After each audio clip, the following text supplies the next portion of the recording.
the Sangha out of compassion for the sake of this assembly and all living beings. Please turn the wonderful Dharma wheel to teach and guide us how to end birth and death, leave suffering and attain bliss, and quickly realize non-birth. Cung thính đại đức thẳng thình, vì thứ phao hội cấp nhất thiết chúng sanh, tình duyên diệu hào lương nhau đau mòn, như liêu sanh thoát chư đi khổ đạc lạc, tất chân vô sanh. Homage to the blessed, noble, and perfectly enlightened one. Homage to the blessed, noble, and perfectly enlightened one. Namo Saranto Suche Oye Alahadi Samyo Samputo Xie. Namo Saranto Suche Namo Tác Đăng Tha Tô Dạ Đa Dạ Alahade Tham Hiệu Tham Bồ Đà Tọa.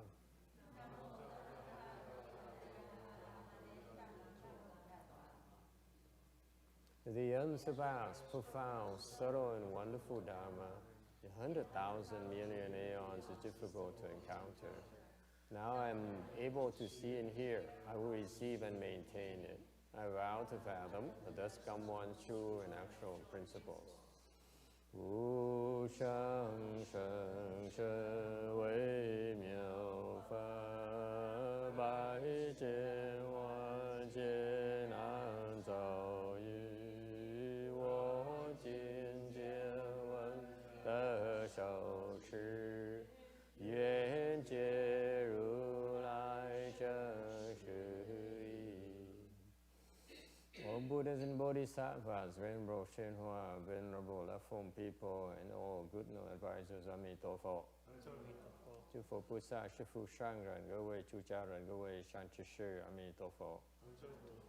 Chư Phật Bồ Tát, kính thưa Hòa Thượng Thiện Hóa, quý thầy cô và quý thiện trí thức A Di Đà Phật.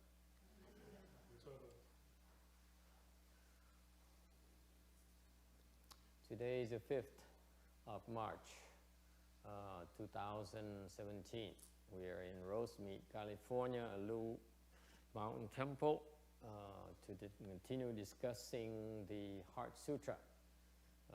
We're currently on slide 350. Chúng ta ở tấm 350.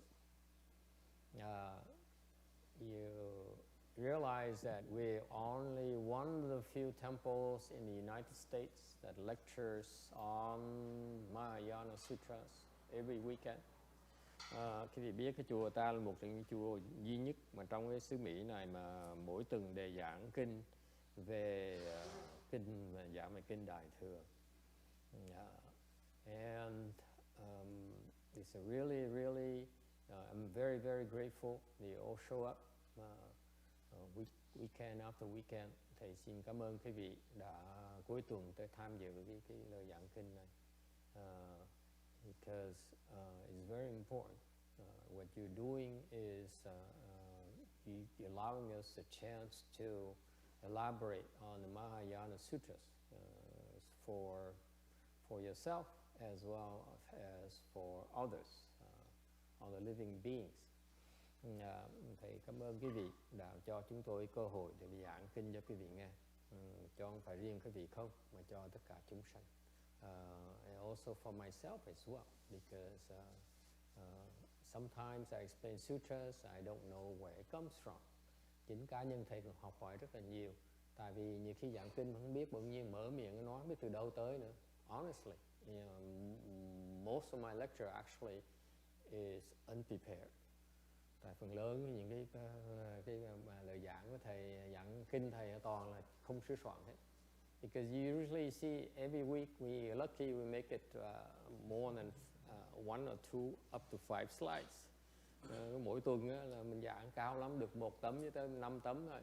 Trung bình là như vậy. And there's no way to prepare for it.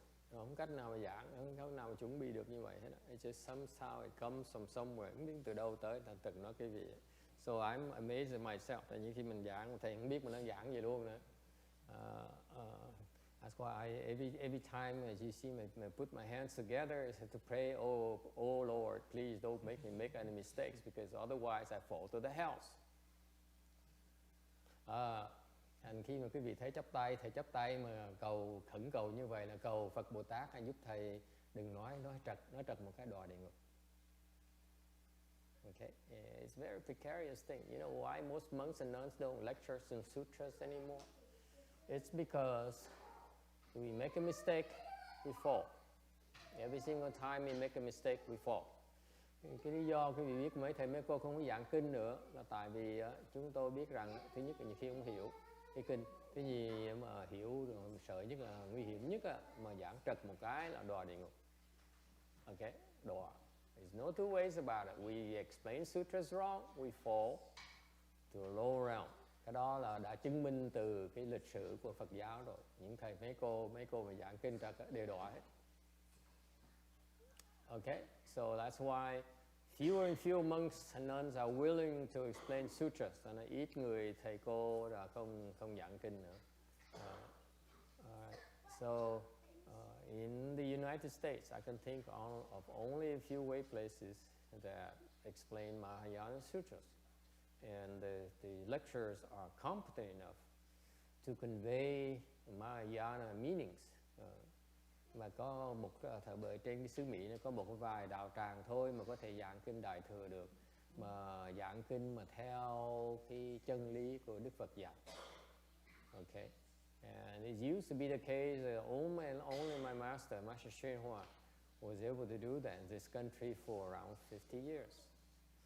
Trên thiệt ra lúc trước khi mà ngài Ân sư còn tại thế, ngài Tiến Hóa còn tại thế đó, cô Quảng Ngân chịu tới nghe. Thành ra leo teo mỗi lần giảng kinh được 10 người, 20 người là nhiều. My master is lecturing, but Yin refused to come and listen to him. So that's why there are only 20 people. Maximum của đó 20 người là nhiều lắm rồi. Today I counting at least 21 people, so I beat him to it already. Ngày hôm nay là hơn 20 người, thầy thấy rõ ràng là hơn ân sư mình rồi. So we're making progress. Mình đang tiến bộ. The seeds of Mahayana are being planted on to the third generation. Nói cách khác là cái chủng tử Đại Thừa nó được trồng cho cái đời thứ ba rồi. So anyway, so I've been doing this for 12 years now. Thì đã làm chuyện này tới năm thứ 12 rồi.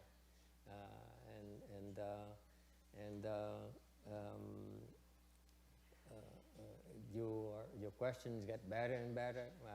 Cái câu hỏi cái việc càng ngày nó càng hóc búa thêm. Okay, so I need to warn you, strictly enforce one hard question per Sunday, per person. Vậy xin nhắc lại quý vị, hỏi khó, hỏi nhẹ bớt dùm đi. Mà hỏi khi mà hỏi những câu hóc búa thì có quyền hỏi một người một câu cuối tuần thôi. Okay, let's understand each other clearly. Okay. We have been talking about the fifth paramita. Mình đang hơn cả 2 tháng mình giảng về cái đỉnh Ba La Mật. The Samadhi paramita, the fifth paramita is a paramita is part of the core of the Mahayana practice.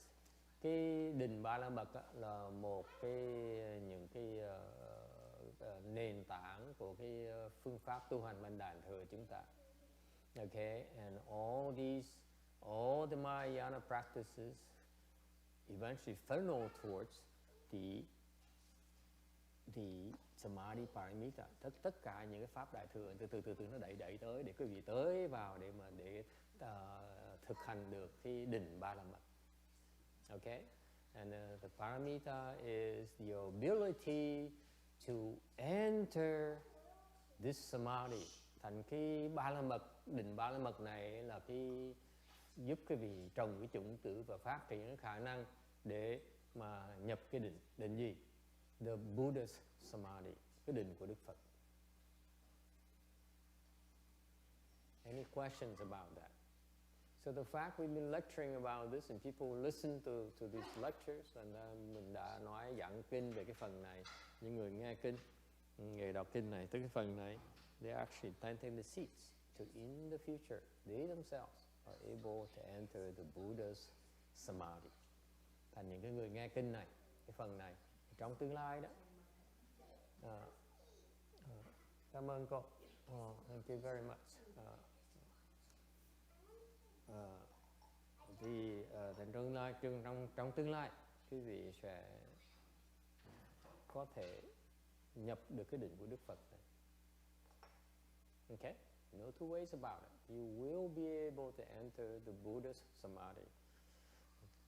Trong tương lai quý vị sẽ nhập được cái định của Đức Phật này, because you've been planting the seeds. Tại vì quý vị đã từng trồng chủng tử này rồi. That's what it takes. Like farming, we need to plant the seeds so that someday you'll be able to enter the Samadhi, the Buddha Samadhi.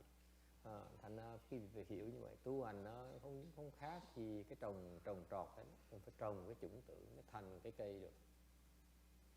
Alright, and when I was, you don't know how lucky you are. Quý vị không biết quý vị có phước như này, how blessed you are.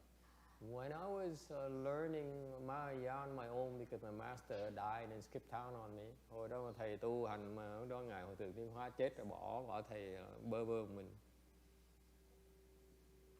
And I was reading all the sutras, the Mahayana sutras, đọc những cái nghiên cứu những kinh Đại thừa. And it says Buddha Samadhi. Ông hỏi là cái định của Đức Phật là cái gì? I couldn't understand what it meant. Không hiểu cái định Đức Phật là gì hết. Okay. Now I'm telling you listen to this. These are the seeds for the Buddha Samadhi. We settle for nothing less than that.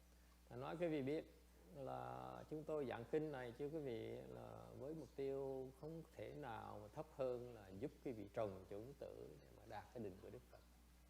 Dễ sợ không con? Ngon lành không? Xin ngài Tiên Hóa chưa bao giờ giảng con như vậy. You see, my master never told Gujin like he never told me. Takes me to figure it out.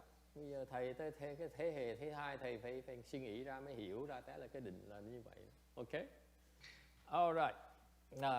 In order to enter the Buddha's Samadhi, nếu quý vị muốn nhập cái định của Đức Phật, you need to remove the 5 obstructions to your entering the Buddha Samadhi. Thì quý vị phải biết nhận ra 5 cái loại chướng ngại mà nó khiến quý vị nhập cái định của Đức Phật không được. Okay, I know this. I point out to you again. Mahayana lecture is very, very brutal. Okay, we don't beat around the bush. We don't talk about how wonderful love is, how wonderful life is, and you deserve to be successful, to be rich, and to be loved, and so on. Cái đại thừa chúng tôi giảng kinh nó khác cái người khác ở chỗ là chúng tôi không nói về cái hạnh phúc, không nói về yêu đương, không nói về cái vị là xứng đáng được thành công, cái vị rất là giỏi, rất là tài, rất là đặc biệt. Chúng tôi nói cái vị là cái vị dở chỗ nào mà khiến cái vị không thể nào nhập được cái định Đức Phật, khiến cái vị không thể nào có trí huệ, có được hạnh phúc chân chính như Đức Phật. In contrast, we tell you where you are wrong, where you went wrong, where you're deficient, why you cannot. You see, some people can't take it. Quý vị thấy không? That's why my lecture is very hard to take. Như khi mình giảng nó toản thai dễ sợ, nhiều người ta chịu không nổi. They have to walk out. Người ta nghe ta chịu không nổi, ta phải bỏ ta chạy ngay lập tức. Số chịu, khổ lắm. It's always the case so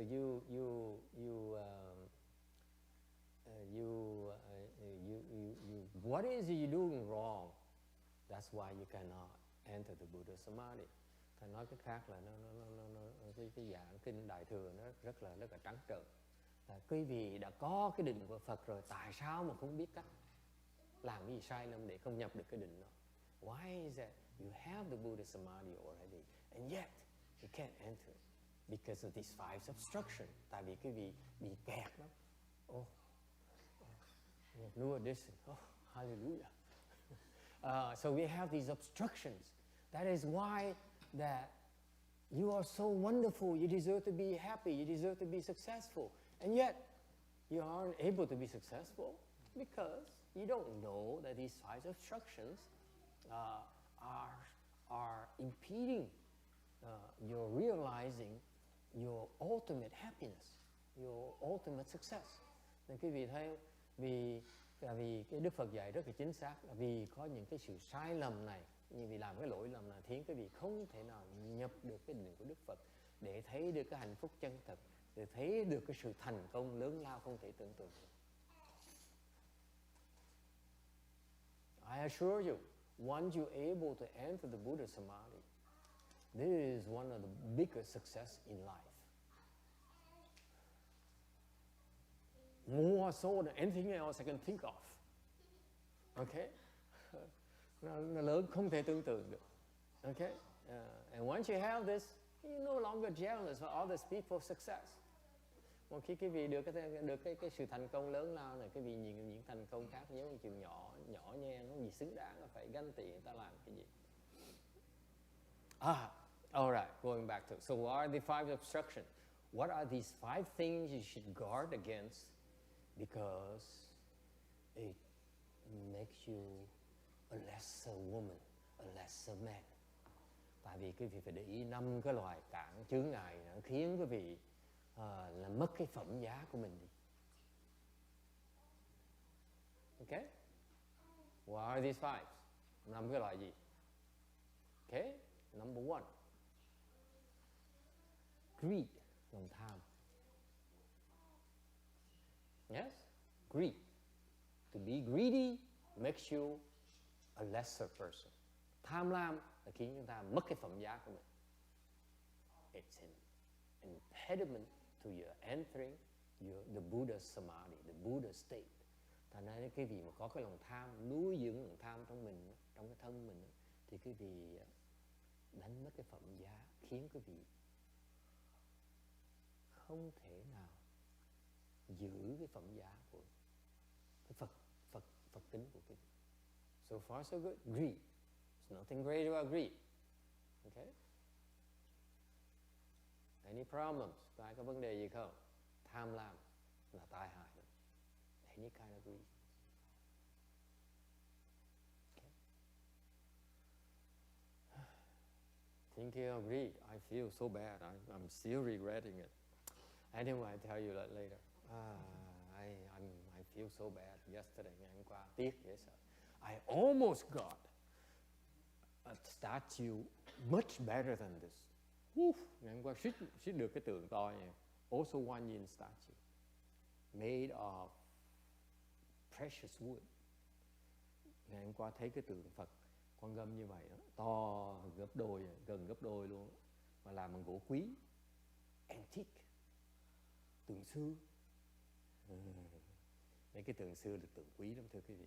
The older statues are magical. Okay, and I saw it. Thấy không? It's right there. I can touch it. And it made me remind me of this statue. Nhớ là cái tượng này ở cái bàn thờ mình. I said, wow, it's bigger, better, older, and exquisitely carved. Khắc đẹp dễ sợ lắm. I fell in love with it. Mê dễ sợ lắm. And another person was also after it. Có người khác cũng thèm nữa. The two of us, có hai người chúng tôi biết thôi. We both looked at it.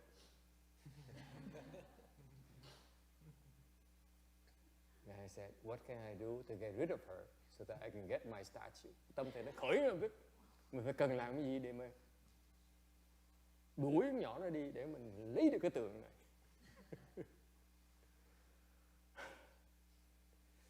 To be continued. Lòng tham. I admit to you, I was greedy. It was such a beautiful statue. The carving is so exquisite. Khắc đẹp, dễ sợ luôn. I assure you, if you saw it yourself, you'll forget about your old master as well. Chắc chắn cái việc gặp sẽ quên vợ, quên chồng, quên cha, quên mẹ, quên thầy, quên bạn ấy. I did. Không đẹp, cái tượng nó quý vậy sao?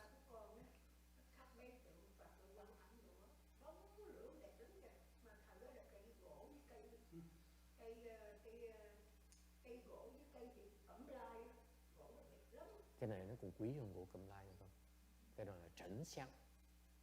Cái này là gỗ bằng hương, trầm hương. The kind of fragrant incense people burn is very rare nowadays. You cannot buy it anymore. Bây giờ nó gọi là quốc cấm rồi, không cho đem ra nữa.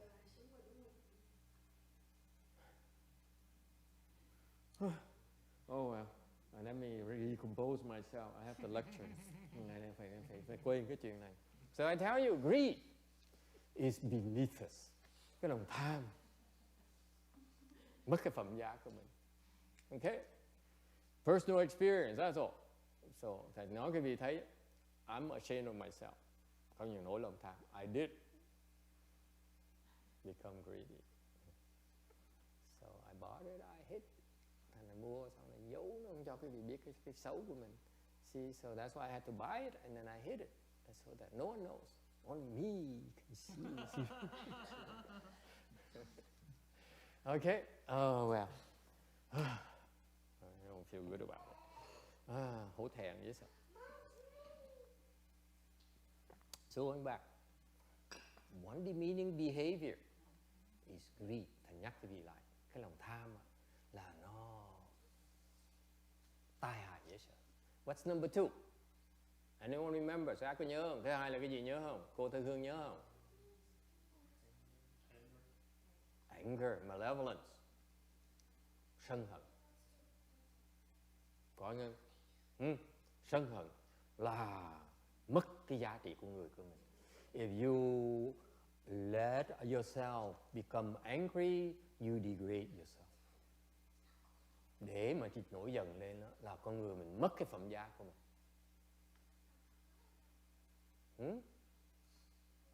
Alright? It will prevent you from being the same level as the Buddhas. Nổi giận lên, cho phép mình nổi giận lên là khiến mình mất cái giá trị của Phật của mình. Okay, number 3. Thứ ba là cái gì? Anyone remembers? Of course you don't. I just had to review it myself. Đương nhiên thầy cũng quên luôn nữa. Thầy lợi hơn cái vì là thầy có ôn bài trước. Laziness and torpor. Lười biếng và ham ngủ. Vô Diễm, any comment? Cô Còn Ngân có ý kiến gì không? Lười biếng và ham ngủ.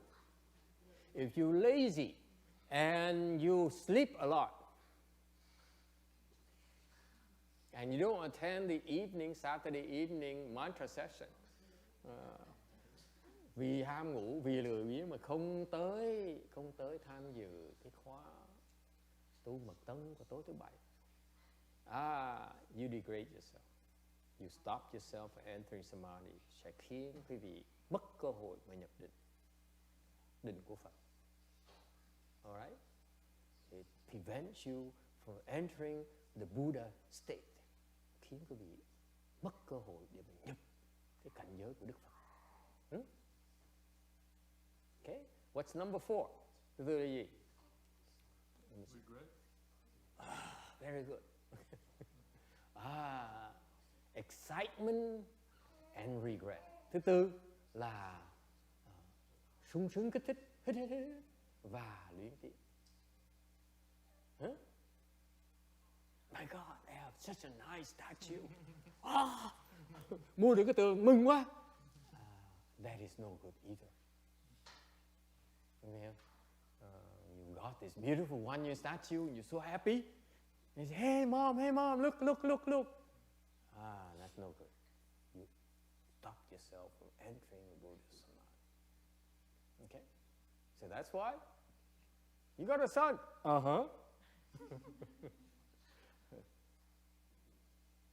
Okay? And number 5 is doubt. Back on slide 350. Cái chướng ngại thứ 5 là nghi ngờ. Doubt. Cái nghi kỵ. Nghi ngờ. Why?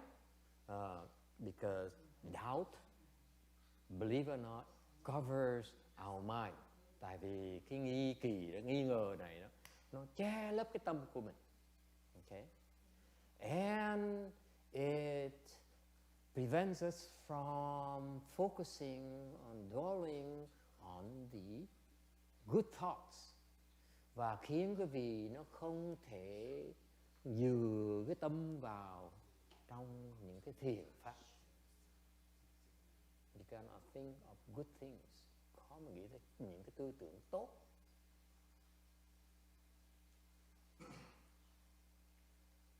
Okay?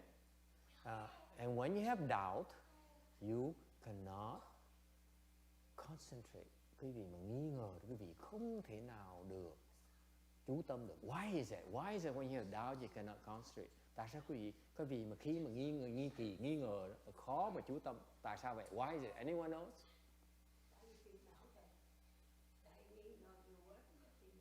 She says she has so much doubt that she's so afflicted.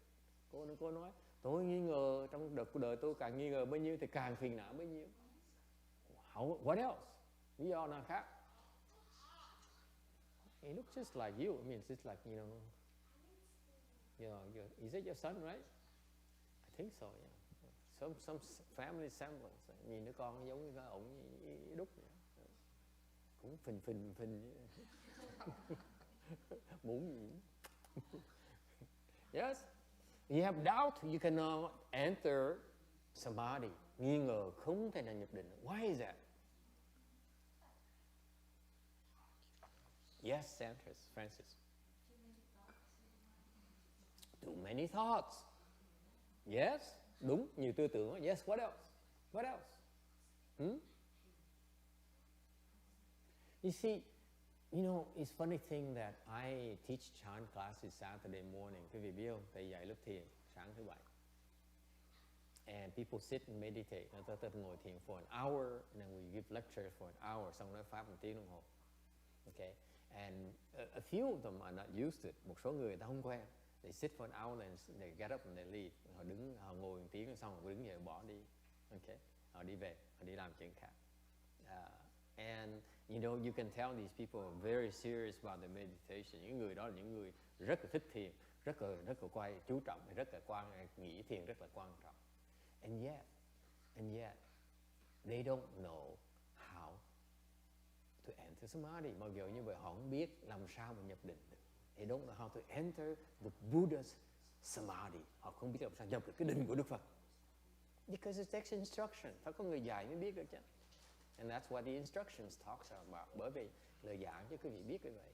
And yet, the funny thing is that people say, oh, I do chant, I don't do sutra lectures. Người ta nói tôi chỉ học tập thiền, tôi không học, tôi không nghe giảng kinh đâu. And you realize that the advanced instructions actually are from the sutra lectures. Quý vị có biết không?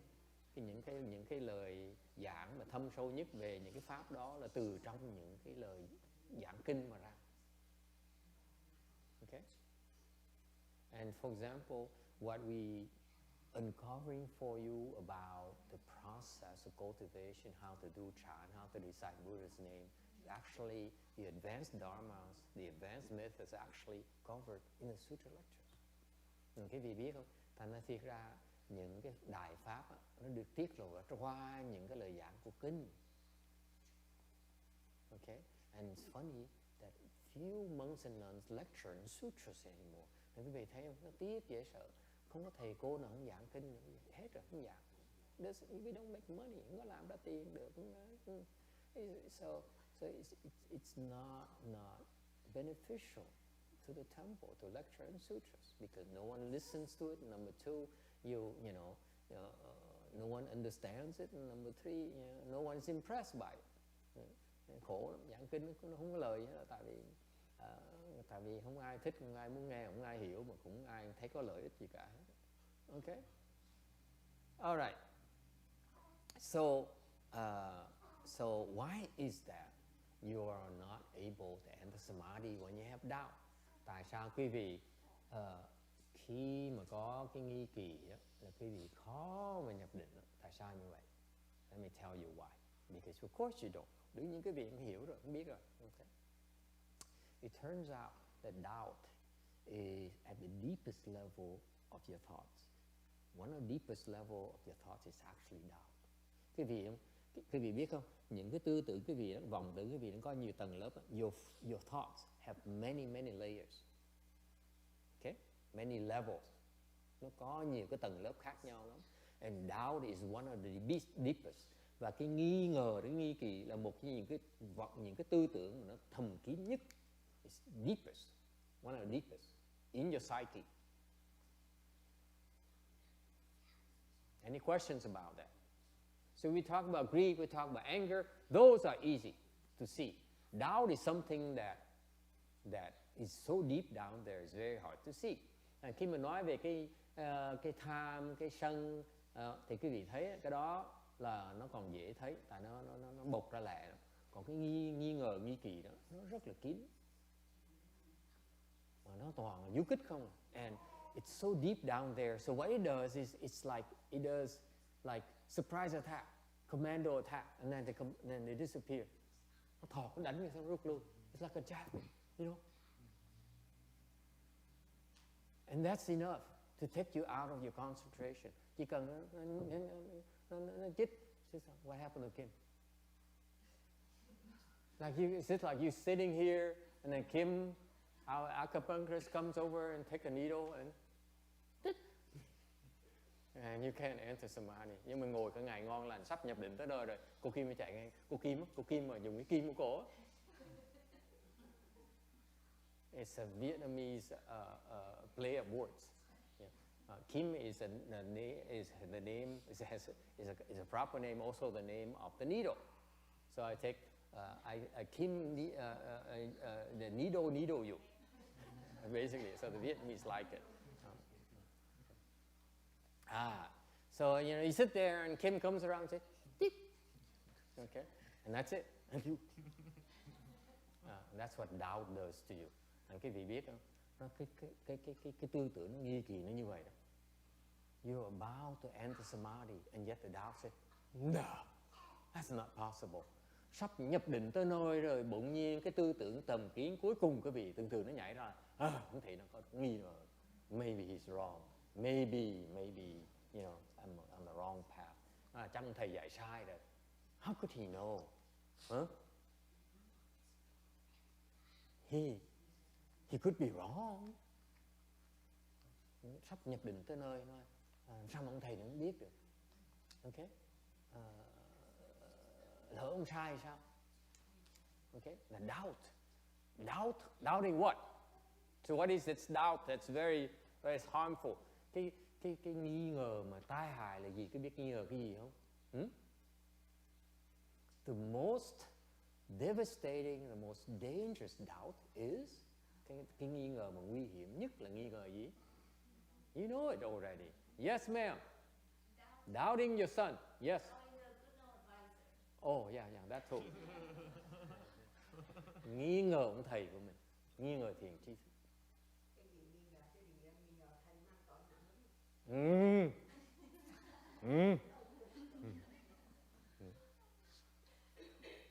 She says that, you know, you can doubt anything, but you're doubting your good note advisor, your teacher, it's very serious offense.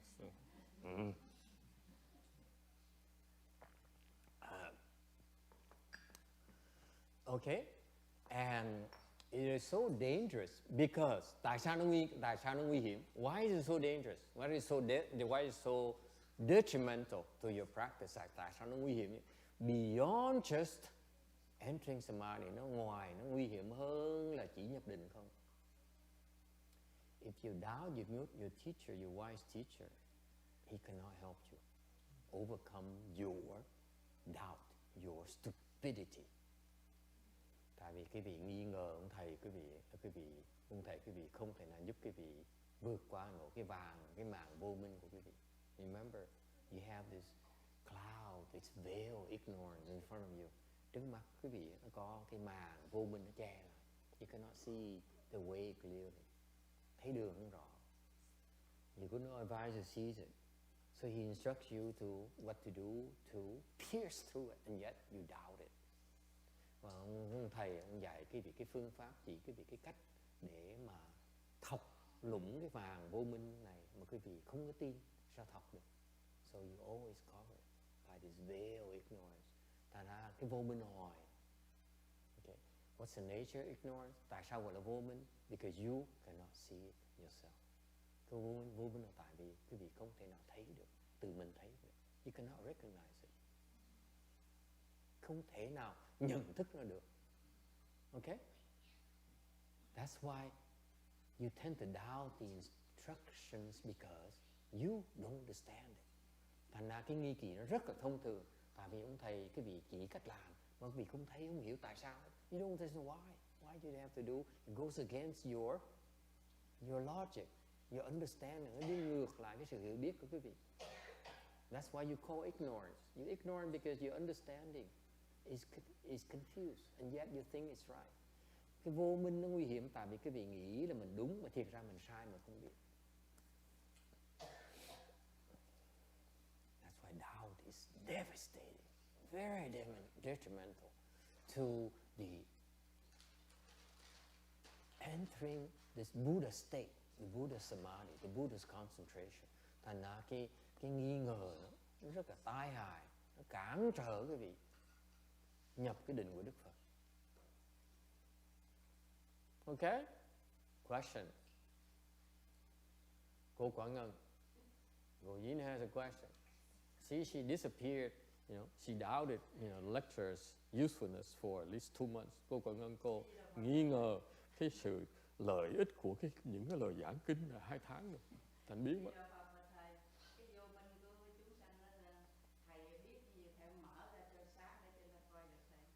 She says, if you see the living beings' ignorance, the ignorance of veil, why don't you just pull out the veil and let them see it?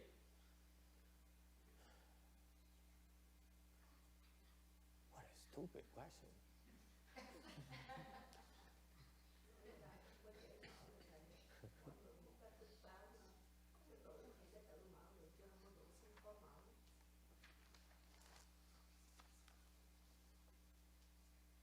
I don't know how to open the veil of ignorance. Clearly, if I knew, I would be able to do it. Rõ ràng câu hỏi dốt, tại vì nếu mà thầy biết thầy đã làm rồi. If I know how to uncover your ignorance veil, I would have done already and make a fortune and retire already. Đương nhiên nếu mà thầy biết làm được như vậy, thầy đã làm xong và đã về hưu rồi. Why would I be hanging out here year after year? And get inflicted, pulling my hair and losing my hair. I have few hair every year. Mỗi năm cái tóc nó bạc thêm và nó hói thêm một tí nữa. Mình dại à. Why would I torture myself? I knew how to do it. Julie, you're enjoying this too much.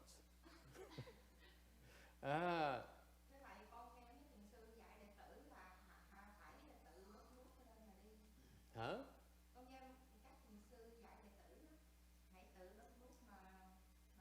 Không, mà cái cô đó hỏi cô hóc búa. Nhớ một lần I remind cô Yin, one hard question per session only. Cái cô đó, she's right. Có quyền hỏi, she has a right to ask that. Okay? Now the Westerners are so polite, they don't dare ask the question. I said, cô Yin has to help you. Mấy cái người thời tuổi trẻ bây giờ hoặc là không có thèm đòi hoài tới nữa, không học quá lịch sự, không dám hỏi thầy. Còn cô Quảng Ngân á, quen lờn mặt, không sợ thầy nữa. Hỏi những câu ai mà trả lời. Clearly, I have no answer for such question. That's why she asked. Đương nhiên cô hỏi, cô biết là thầy làm không được, cô mới hỏi như vậy, gọi là hỏi hóc, hỏi búa. Clearly, this woman has evil intentions. She asked the questions knowing full well I can't do it. That's why she has to ask. Hỏi để biết là làm không được, còn hỏi làm cái gì nữa. Cái đó gọi là thất đức. Okay? I give you a straight answer. If I knew it, I would have done it already. Thầy trả lời cô quý vị rất là thẳng thắn. Thầy nói là thầy biết làm. Tại nếu thầy biết thầy đã làm rồi. Right? If I knew it, I would have done it already. That's the answer. Nếu làm được đã làm rồi. Cô thân Hương có bảo vệ cho thầy không? Cầu cứu. She's coming to my rescue now.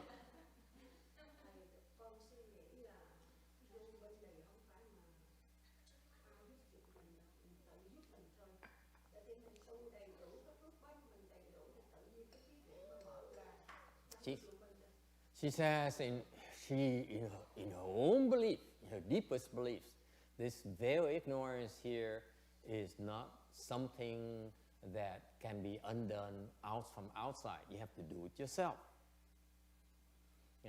Thì cô Thư Hương cô nói lại là cái màn vô minh này là người ngoài vén không được, mình phải tự vén mới được.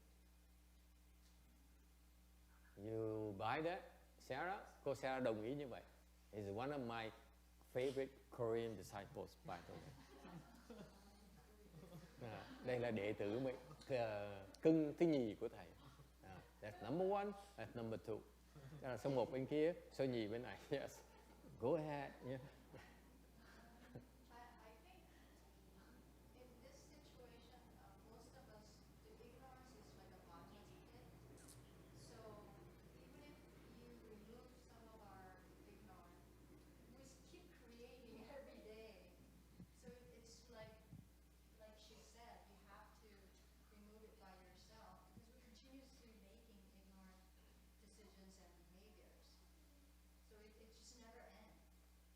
So Sarah says this ignorance veil is like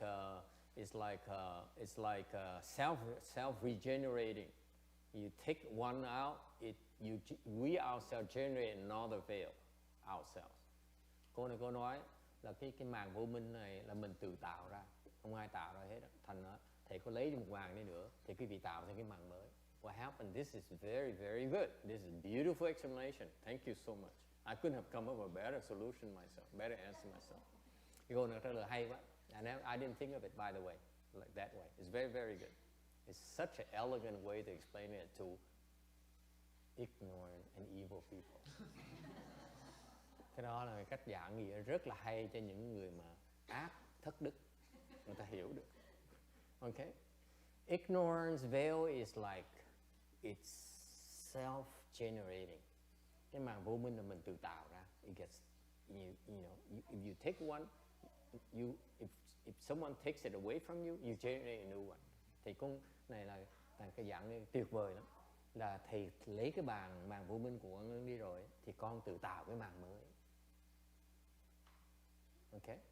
So that's why it doesn't work. It cannot, you cannot rely on outside intervention.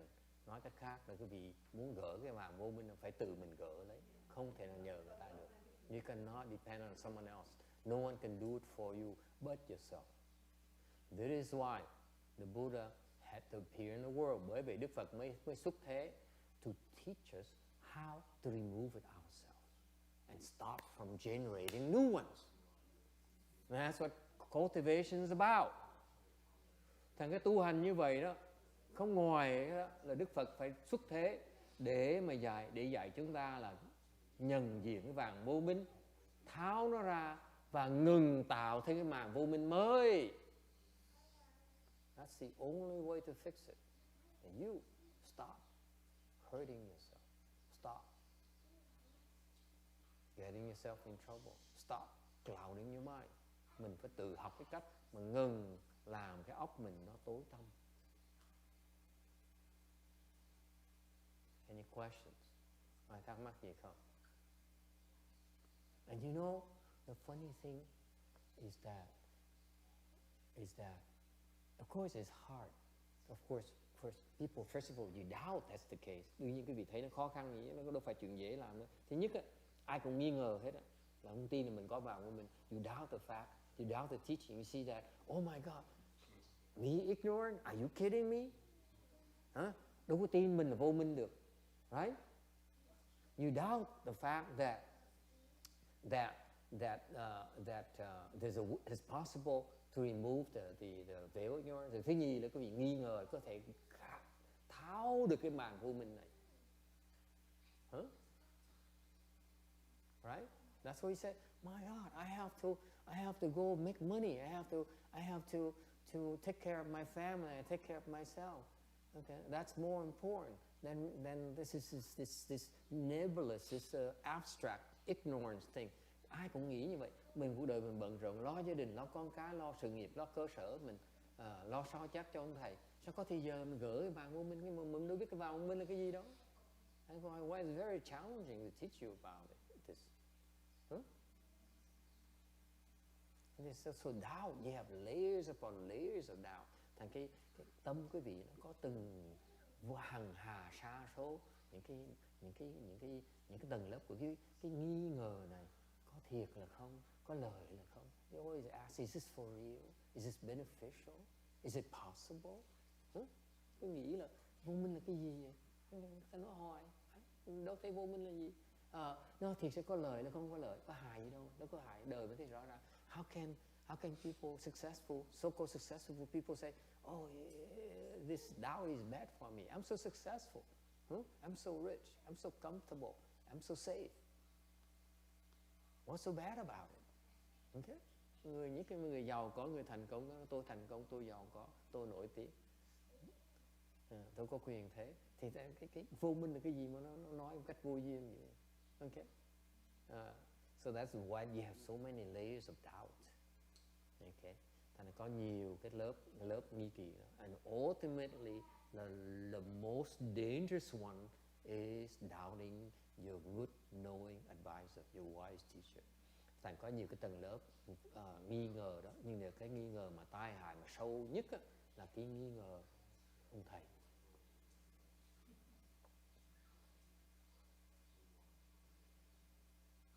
The most damaging, the most detrimental doubt is to doubt the good knowing advisor. You can doubt the Buddha.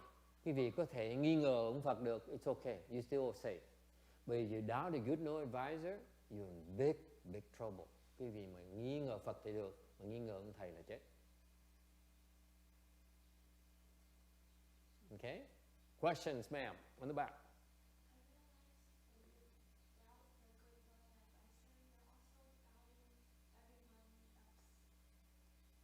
That's right.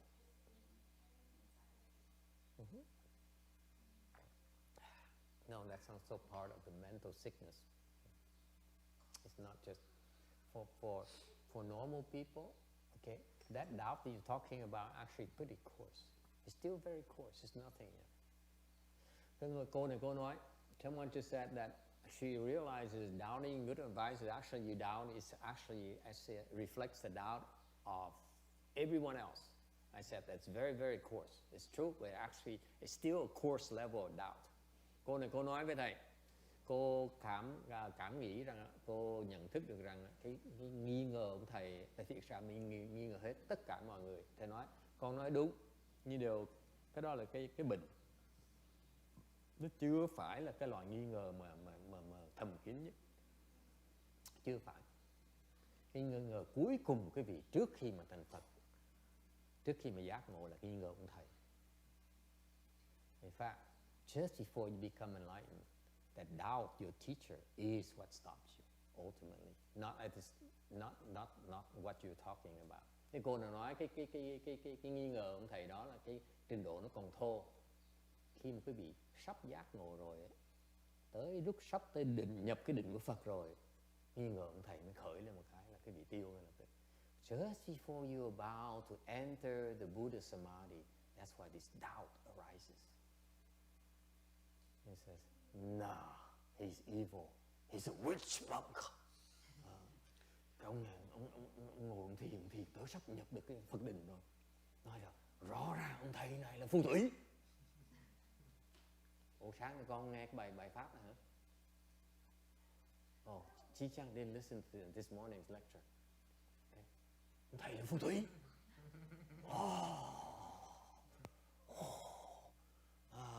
That's when you stops you from the Buddha's entering Buddha Samadhi. Vì nghi ngờ ông thầy phù thủy rằng là không thể nào nhập được cái Phật định.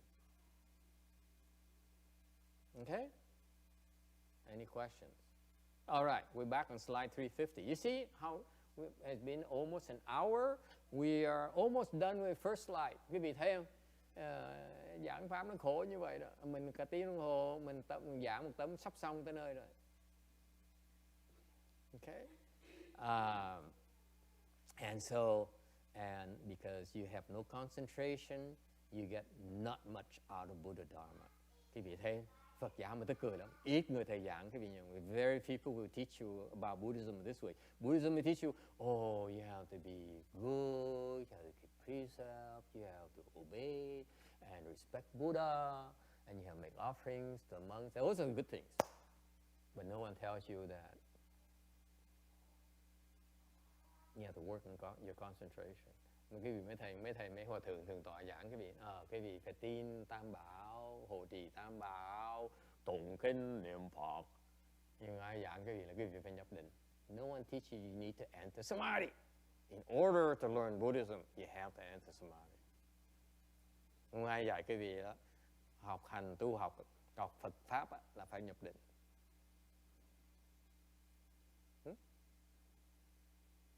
See that? That's my cái đại thừa quý vị nhận ra như vậy. See that? That's the difference between my master's teaching and all the other monks, by the way. Ngài Tiến Hóa Ngài dạy cái này khác biệt. Ngài Tiến Hóa cái lời cái phương pháp cái pháp Ngài Tiến Hóa dạy nó khác chừng đó thôi. Ngài nhảy về nhập định. He teaches about entering Samadhi.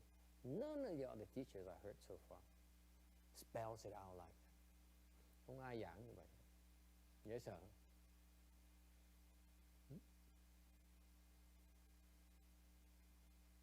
Alright? If you cannot enter Samadhi, you cannot concentrate. You don't gain much from Buddha Dharma. Quý vị không nhập định được. Quý vị cái lợi ích mà quý vị hưởng từ nghe pháp nó không bao nhiêu hết. The same Dharma, the same thing we teach you. Okay? The higher your level of Samadhi, the more you get out of the same teachings. Nói cách khác, giảng quý vị một lời câu, một cái lời pháp như vậy thôi mà người trình độ trình lực nó cao hơn sẽ có lợi ích nó nhiều hơn cái người trình độ thấp hơn. Phải không Quảng Ngân? And you should not doubt this. Quý vị không nghe nghi cái chuyện này. Alright? That's why we teach you about Samadhi. Bởi chúng tôi phải dạy quý vị về cái định như vậy. Alright? Finally, if you cannot enter Samadhi, mà nói cái tấm cái lời cuối cùng của cái tấm này, nếu quý vị không nhập định được thì cũng giống như vào cái bão sơn mà trở về với hai bàn tay trắng. It's just like you go to the super lotto, you win the super lotto, and you refuse to cash it in. Giống như mà trúng số độc đắc rồi mình nhất định không có nộp cái vé số. Trời đất ơi! A baffling thing. Quý vị tưởng tượng được, can you imagine? Con tưởng tượng được Kim Điền? No, you can't. She cannot imagine how you could win a super lotto, $300 million, and you refuse to turn in your ticket. Yes, ma'am.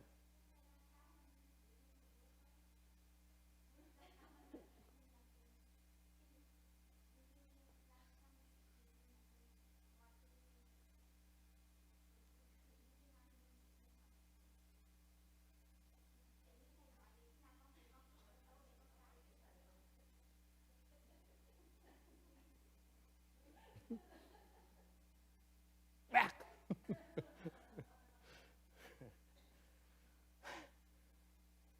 These people unreasonable. Mấy cái người này không biết điều. I bet you she would not ask this question at another temple. Thầy cam đoan cái vị. The question she asked is that Venerable Master. Câu hỏi kính bạch thầy. Mỉa mai đó. It's kind of what is it? Fake respectfulness. She says, then Master, you're full of doubt.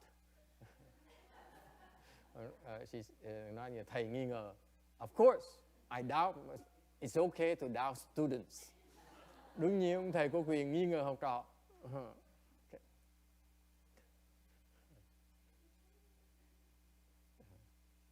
Mình có quyền nghi ngờ mấy người hỏi hóc búa. It's okay to doubt these people who ask hard questions. Phải không Ngân? Okay. She asked Master, Venerable Master, how do you know you enter the Buddha Samadhi? Hỏi sao mà con biết con nhập được cái định của Phật? How would I know? Sao không thể biết được? And I assure you, at another temple, she wouldn't even bother asking. Mấy cái chùa khác, chắc chắn cô nào tới là làm lơ, không thèm hỏi đâu.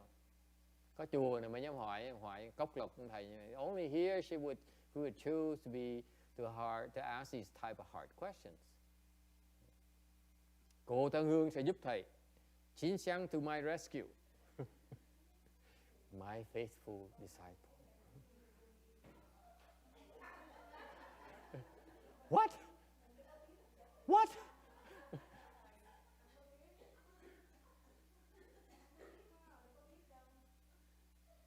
Con nghe con hiểu cái quan niệm trung thành với thầy là cái gì không? She says, I have to agree with Kim Deer. How can we know we enter Samadhi? I ask her, before you finish, stop. You know what loyalty to your master means? Anyone else, help me out. Hỏi hay là trả lời? I asked this one here, a new one. Are you giving answer or are you asking questions? Yes.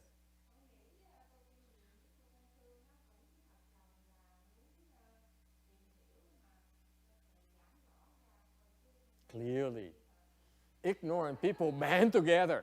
Rõ ràng cái tụi mà vô minh nó bè đảng với nhau. Okay, anyone has any brilliant ideas? Có ai có ý kiến gì mà có.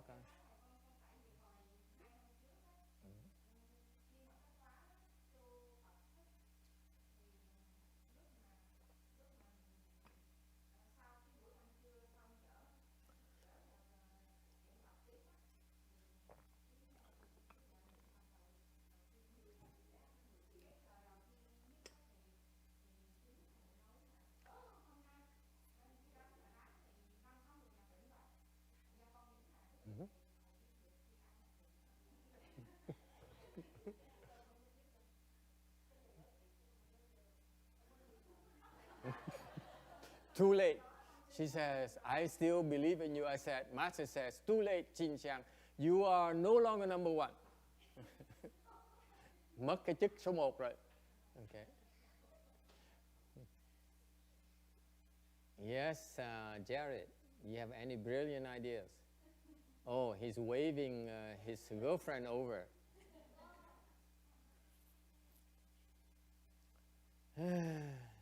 Okay.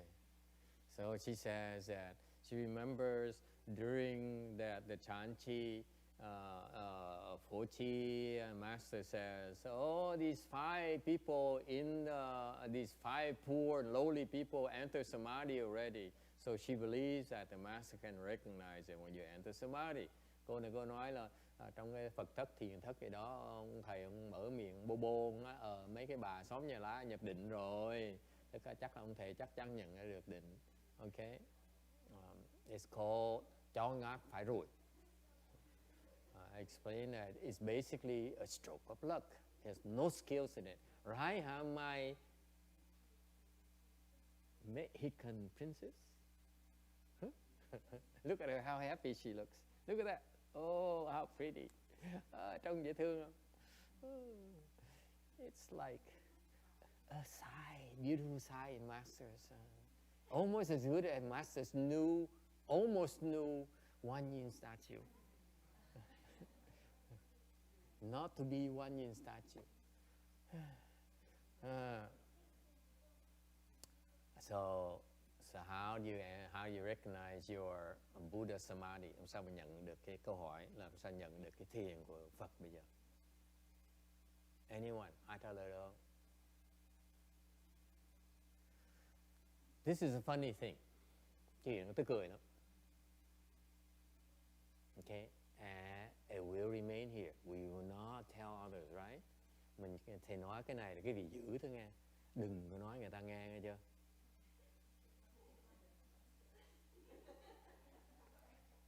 Francis, particularly don't tell your sister about it. Nhất là cái cô Francis không được nói cho cô chị của cô nghe, cô Kim đó, cô Kim chích chích đó, cô chích chích đó. The needle one, don't tell her, okay? It's amazing that this Anna lady here came on the right. All so far, the first hour is kind of BS, and then second hour is when the real important stuff comes. Giờ đầu tiên mình nói chuyện tầm phào vậy thôi. Giờ thứ nhì mình nói chuyện quan trọng, cô này cô tới, đúng không? It turns out it's very interesting. It's so funny to me. Cái chuyện tới cười lắm. It turns out, and you promise me you won't repeat it because you will embarrass a lot of monks and nuns. Thầy nói cái gì á, đừng có nhắc lại. Nói cái phật lòng mấy thầy mấy cô dễ sợ.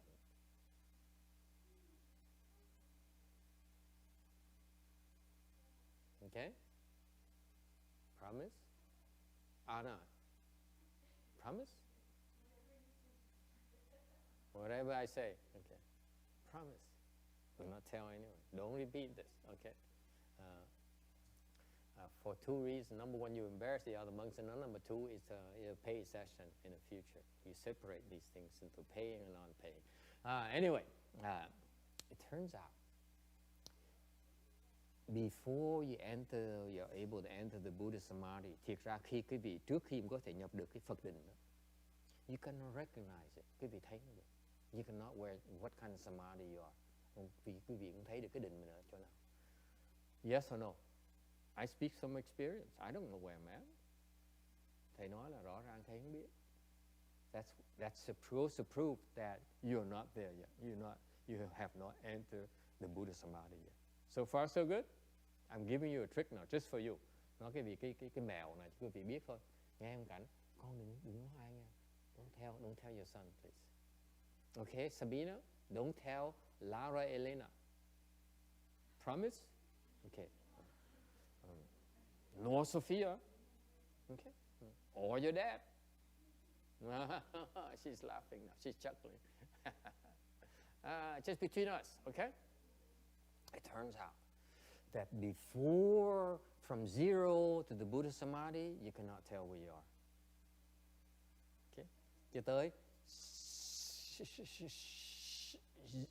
không có định. See now, Jin Xiang sẽ all wide awake. Cô bây giờ cô tỉnh, mắt mở thao láo. She said she got closer so she could hear me more clearly. Okay. Sao nghe em rồi?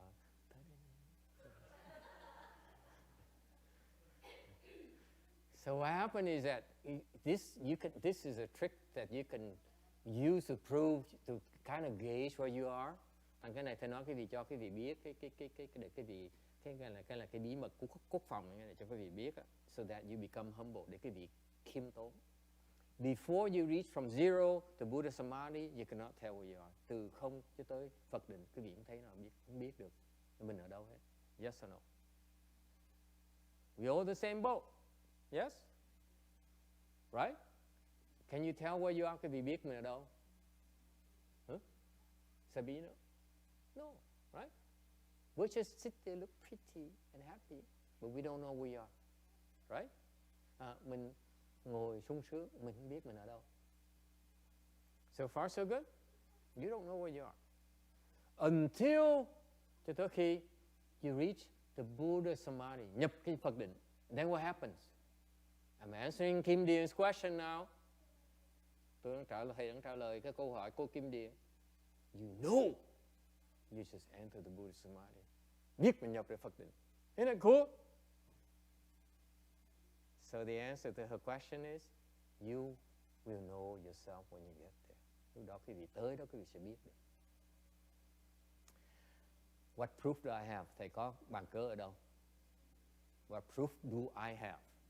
Of course I haven't gotten yet. That's what, but I can use logic to explain to you. Đương nhiên thầy chưa tới rồi, thành phải kể cái chuyện cái gì ra thì phải có dựa trên bằng cớ đàng hoàng chứ, right? I have proof. Are you interested in hearing my proof? Có muốn nghe cái bằng cớ của thầy không? Well,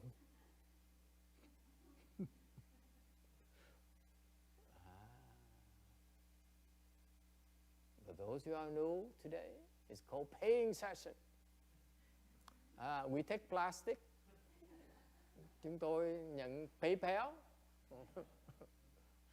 credit card, Mastercard, Visa, Costco, Bitcoins. So what proof do I have? Bằng cớ ở đâu hả Quảng Ngân? How do you know? What proof do I have? Xiển trị, my loyal disciple. What proof does Master have? This is why you have to be careful. When you talk about things that you don't know yourself, you need proof. Okay? Thế cái vị giảng pháp phải cẩn thận cho đó. Là khi mà nói pháp mà nói tới những cái mình không biết, mình cần cái bằng cớ đâu mà mình mới dám nói. Không có bằng cớ không được nói. You don't have proof, you cannot talk about it. Is it clear, my boy? Cannot talk about it. You don't have proof? Shut up. Say I don't know. Okay? I don't know how to answer you. I'm sorry. Next question. Không biết, mình trả lời tôi không biết. Không được nói quanh co. Don't beat around the bush. Okay? That's part of lecturing as well. We don't know, we say we don't know. Không biết, nói không biết. Okay? So what proof do I have? See, Sabina is so captivated. The proof is that in the annals of the Chan school, trong những sách của Thiền tông, what do you have in those books? Do not nói sao? Bosco, what proof do you have in those annals? It says that enlightened people come and seek certification. Tại vì trong kinh điển Đại Thừa, Thiền tông Đại Thừa nói, những cái ngài thiền sư mà biết mình giác ngộ đi kiếm thiền trí thức để xác nhận là mình đã đắc giác ngộ rồi. Isn't that beautiful? Huh? These enlightened Chan masters know they're enlightened. That's why they went and seek certification. That's a proof that you, when you get there, you know. Đó chứng minh cho quý vị thấy. Thì khi con tới đó kim điền, con sẽ biết mình giác ngộ rồi. Lập tức đi kiếm thiền tri thức để chứng nhận cái đó.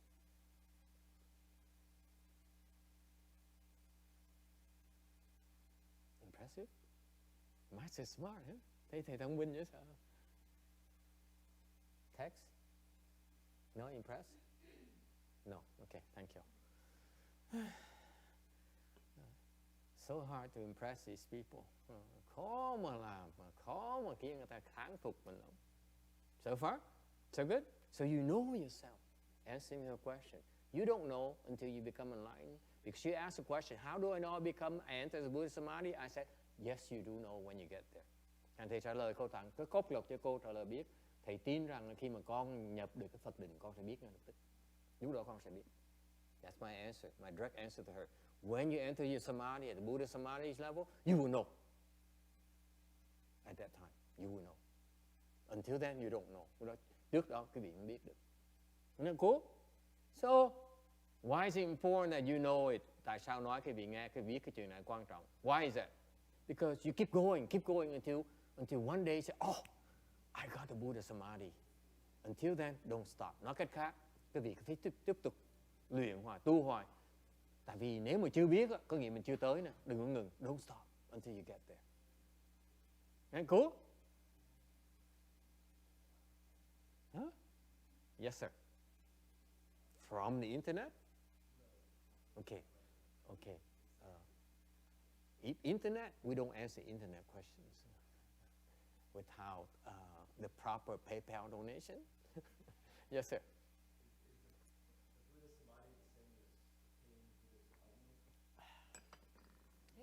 Just don't ask too many questions. I know how to answer that. Đừng hỏi khó, có thể trả lời không được. Okay? Anyone else? Very simple question. He said, how do I know? You keep on talking about today for an hour and a half. You talked about hour and 15 minutes. You talk about the Buddha Samadhi. How do I know? mean woman, nasty woman. Cái bà này bà ác. Hỏi thầy bỏ cái tiếng 15 phút nói toàn là định của Đức Phật mà sao con biết tới đó được? Hỏi thất đức. Yes, anyone else? Yes, sir.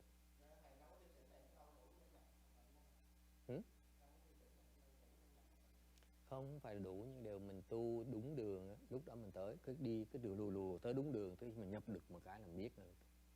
This man said, okay, remember, one hard question per session. He says, what you taught so far today is not enough to enter some Buddha Samadhi. I said, I never said that this is enough for you to enter the Buddha Samadhi. It's only in answer to her question. How do I know? This woman had burned steps. Ông này ông hỏi hóc búa, ông nói là những cái gì thầy dạy mà con tin chắc chắn là không thể nào mà đủ để mà nhập Phật định. Thì nó đương nhiên không đủ rồi. Hỏi hóc búa vô duyên lãng xẹt. Để thầy chỉ trả lời cái nhỏ này nè, cái nhỏ này là cái nó hỏi hóc búa tại nó cái cổ nóng nảy của nó, thầy nói quanh nó con nói xa vời không à. Sao tôi biết được? Tôi nhập cái Phật định. Hỏi móc. Mọi người thấy không? Cho nó ăn trưa xong ngon, nó hỏi hóc, hỏi búa. You feed them well at lunch, they feed you with tough questions. All right? All right. So the Chinese has a saying, it's like going to the Jewel Mountain and then coming back empty-handed. And modern day, again, is you win Super Lotto and refuse to submit the ticket. Thành ra cái kinh điển của Phật giáo mình nói là giống như vào bão sang mà đi về không chịu lấy bão Phật về hai bàn tay trắng. Okay? Isn't it cool? Cái người Trung Hoa có người Tàu thì giảng cái hay vậy sao? It's beautiful, these analogies. Okay? Next, 351. So the Buddha says some analogies, and Buddha is great at making these analogies to bring the point home. Đức Phật dạy giảng kinh á, Ngài có những cái, because the Buddhist teaching is very often very profound. That's why it's not possible for us to comprehend it. That's why the Buddha resorted to a lot of analogies. His analogies are one of the best in the world.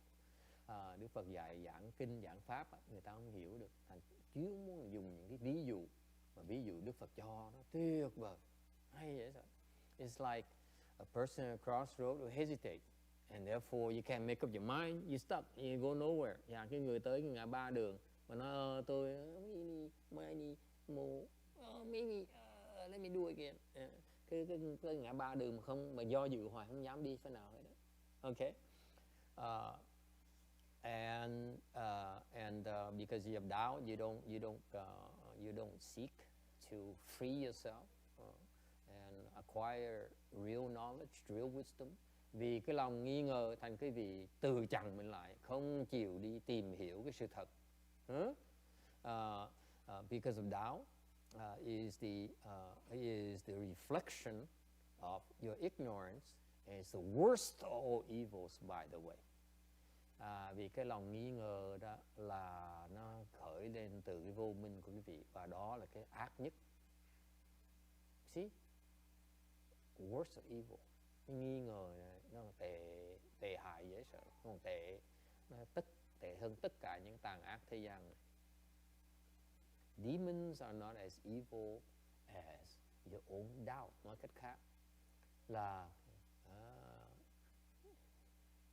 dọn phòng cười tét miệng.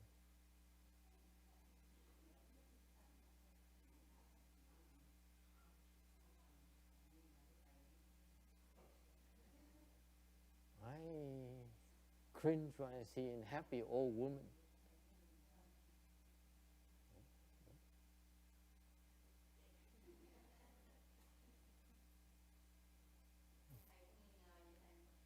Nghi ngờ dễ sợ lắm. Thấy bà già mà cười trét miệng là mình thấy mình lo rồi. Đó mọi người, cái lòng nó bất an. And when I see an old nun happy like that, I cringe.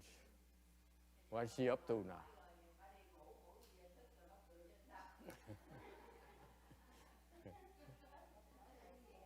It's funny. People say they're afraid of demons. Cái sự thật là người ta nói người ta sợ ma mà sợ quỷ.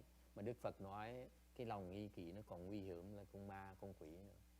The Buddha says that your own doubt is even more dangerous than the demons. You are the worst demon. Okay?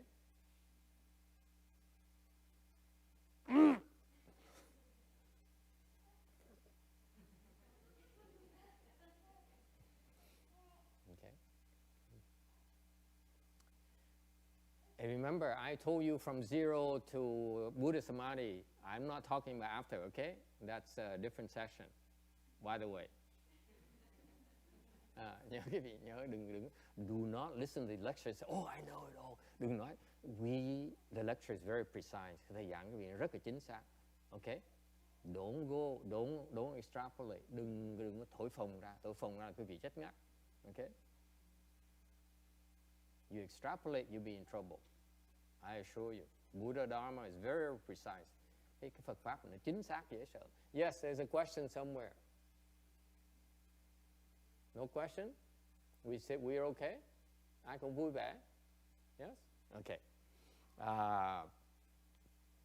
You have to program yourself. This is not something you want to doubt. Quý vị thầy khuyên cái chuyện này không bao giờ nghi kỵ cái chuyện này. Have no doubt about nirvana and the truth of our existence, which is suffering or reincarnation. Quý vị không bao giờ nghi ngờ cái niết bàn và cái luân hồi. Không nên nghi ngờ, because that's the unchanging truth. Cái đó là sự thật. You've been confused about nirvana and samsara for all these lifetimes. Sự thật tại sao phải giảng quý vị như vậy? Tại vì quý vị con đã từng nghi ngờ về cái niết bàn và cái luân hồi đời đời kiếp kiếp. I'm looking at Kindy in retaliation for her very nasty question that no monks can answer her. Hỏi ác như vậy, thất đức lắm con ơi.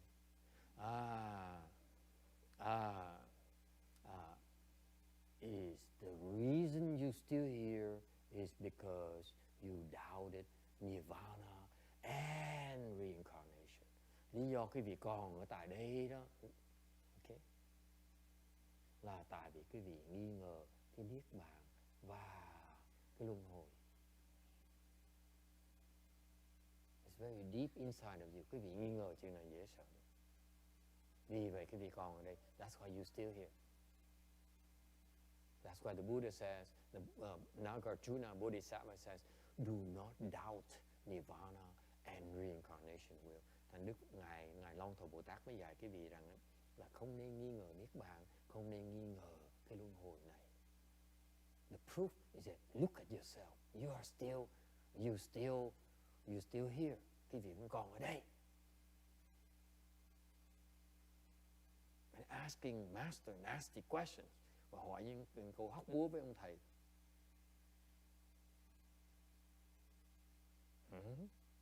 Okay? If you doubt, King Yama and his assistants will trap you like a gazelle caught by the lion. And you have no way to escape. Đức Phật giải tiếp rằng nếu như quý vị mà nghi ngờ, có bất cứ any kind of doubt, by the way, and I bring it down to the lowest level, doubting your good no advisor. Thầy nói cái gì bây giờ ngày nữa mình nói chuyện nghi ngờ thôi đó. Nhiều đủ loại nghi ngờ mà nặng nề nhất, nguy hiểm nhất là nghi ngờ của thầy. Những cái đứa dốt nó nghi ngờ của thầy mình thông cảm được. Nhưng mình quý vị tu hành mà nghi ngờ của thầy là chết. You know, people who doubt about monks and about, you know, Buddha Dharma, that's fine. You cannot blame them. You come to Blue Mountain, you doubt the good no advisor. After this lecture, you still have harbor doubts about your good no advisor. No matter what, you're going to be in trouble. Nghe cái bài giảng làm quý vị tới Lưu Sơn Tự nghe bài giảng vậy rồi mà còn nghi ngờ ông thiện tri thức sau ngày hôm nay là quý vị đừng có trách thầy đã chưa dạy quý vị. Okay. It's the most dangerous thing. So when you have doubt, the king Yama will trap you and keep you in this reincarnation wheel. Tại vì quý vị có bất cứ cái loại nghi ngờ nào đó thì Diêm Vương đó, nó chụp cổ quý vị mà bắt quý vị luân hồi đời đời kiếp kiếp. You will keep on revolving in this wheel lifetime after lifetime after lifetime.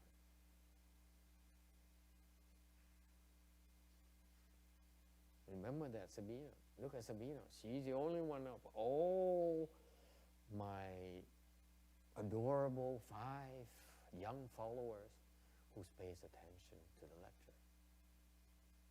Người duy nhất ngồi nghe mà chăm chú. All right.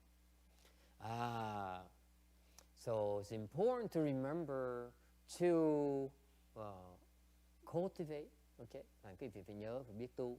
And when you're at the fort, and choosing between good and evil, always choose good. Okay, promise me, Sabina. Okay, when you have to choose between 2 things, always choose doing good. Okay, that's very important. Thành Đức Phật dạy rằng khi mà tới ngã ba đường đó, là cần phải lựa chọn đó, bao giờ cũng chọn cái tốt hết. Okay? Luôn luôn chọn cái tốt. So the Buddha's suggestion is that when you're at a fork of the road and you need to make a choice, always choose to do good or more good than the other. Nói cách khác là chọn mình làm cái thiện nhiều hơn là cái đường kia. If you have 2 roads and you can choose to do more good, choose the more good. Okay? So far so good? And that's why I'm proud to tell you that I let go of my desire for the one-year statue, that beautiful, beautiful thing. Why? Because I chose to do good for others, not for myself. Thầy nói cái gì nghe? Sau khi mà cực khổ mà đắn đo hoài mà nó không cách nào mà gạt nó để mình lấy cái tượng đó, thì mình chọn thôi nhường. Tại sao? Mình nhường tại mình cho người ta tốt nhiều hơn người ta là tốt cho mình.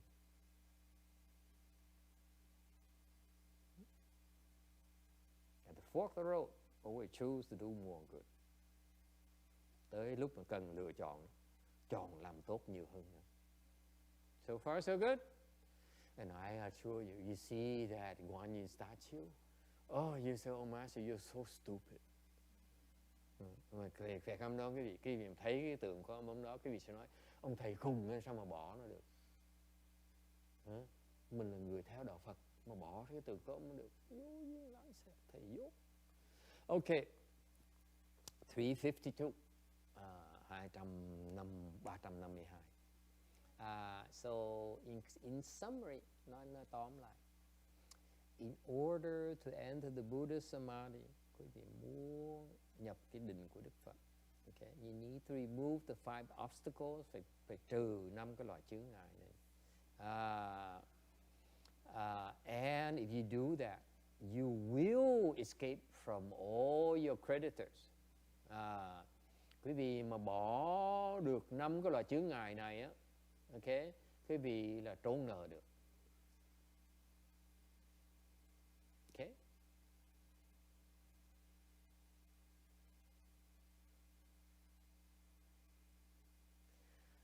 And you cure yourself of serious illness. Quý vị sẽ bớt bệnh.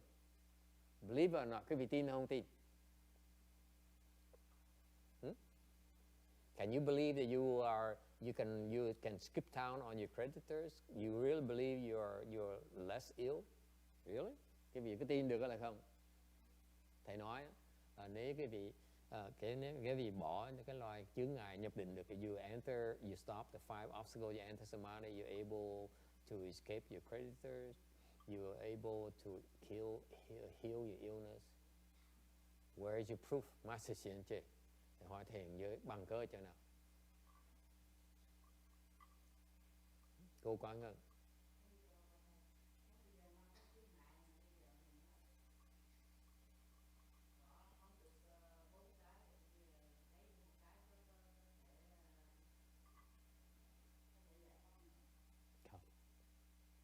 She said, what if if I can't do the 5 obstacles, I do only 1 out of 5. Can I enter the Buddha Samadhi? The answer is obviously not. Không được. Because if you really want to enter the Buddha Samadhi, you have to defeat all 5. You have to remove all 5 obstacles. Quý vị muốn nhập cái định của Phật á, phải bỏ hết tất cả 5 cái loại này mới nhập được. It's required. Okay? Biên xuống như cái kim điêu. You have to remove all 5 to enter the Buddha Samadhi. Phải bỏ 5 cái chướng ngại này mới nhập được Phật định. Anyone else? Any other questions? She still has questions. Lần này may đó này, câu hỏi này là câu hỏi dễ. The good thing was that question, the last question Ngô Yến asked was an easy question. Okay.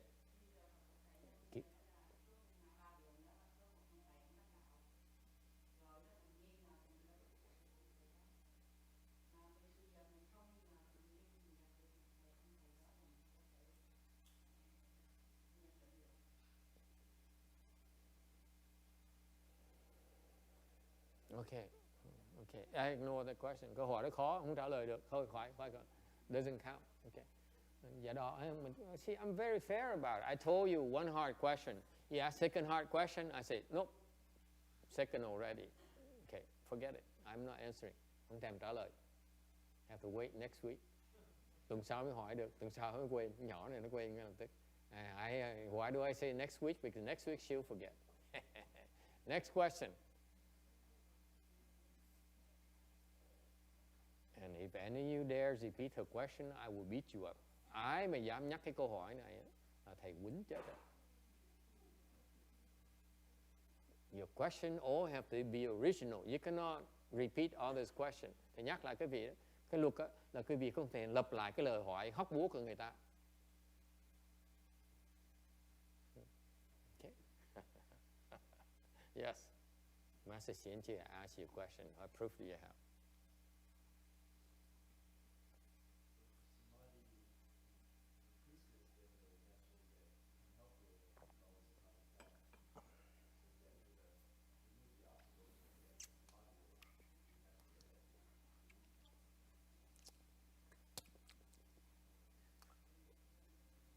You were here this morning. We had this beautiful, beautiful Dharma. I just taught them this morning. Sáng nay thầy truyền họ cái mới võ cái phái võ, cái môn võ mới mà sư cô Hiền Độ biết, nhớ không? Oh, it's beautiful Dharma. I transmitted to them this morning.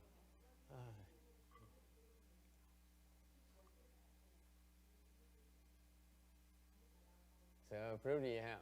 Okay. The proof is all of you. You are all my proof. Bằng cớ ở nơi quý vị. When you first came to me, quý vị tới chùa mới chùa lần đầu tiên, guess what? You're overwhelmed. Óc quý vị nó tối. Your body is sick. Cơ thể quý vị nó bệnh. Yes? Now, bây giờ sao? What happened? Your head is lighter. Đầu nó nhẹ hơn. Yes? Each and every one of you. Ai cũng vậy đúng không? Yes? And your body is not as sick. Cơ thể quý vị nó không có bệnh như lúc trước. Yes? That's my proof. Phải không cô Thân Hương? Even the old nun agrees. Yes? All right. It's like finding an oasis in desert, from being safe from the hands of brigands and finding safety free of torment. And when you also find yourself like, oh, you feel so happy, like you find an oasis in the midst of suffering, of heat, of misery. Còn giống như là cái gì con Đức Phật còn có cái dịu như là giống như gặp nhập cái hồ nước trong sa mạc vậy đó. Hả? Gặp hồ nước trên mặt mừng dễ sợ, you're so happy. Yes. And then hoặc là được cứu nạn. or you free from torment, mình bớt cái sự dày vò trong tâm mình nó bớt dày vò một tí, được thoát nạn, okay? And the cultivator who has removed the 5 obstacles have a pacified mind. Những cái người mà tu đó mà gạt bỏ 5 cái loài chướng ngại này đó, thì cái tâm mình nó đã được điều ngự rồi, chế ngự nó rồi. You are able to control your mind.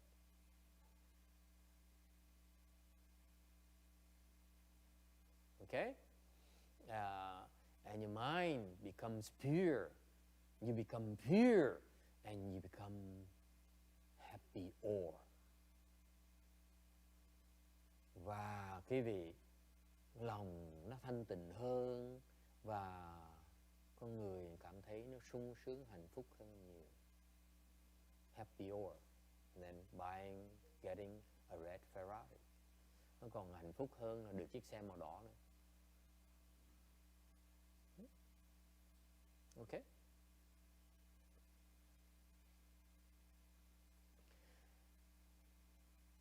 It's just like the sun and moon are hidden by the 5 things.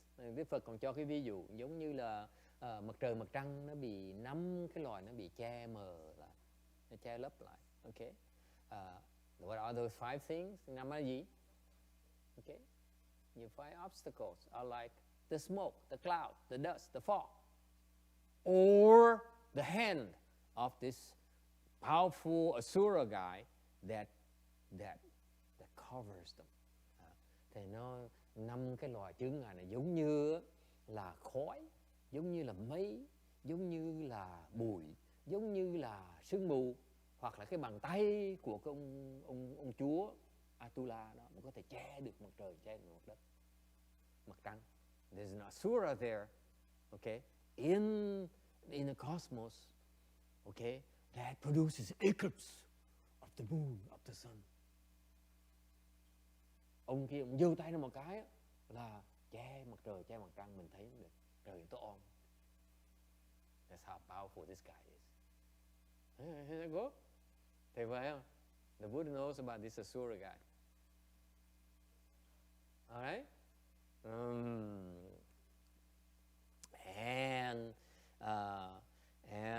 Similarly, when your mind is covered with 5 obstacles, your mind is useless to yourself and to others.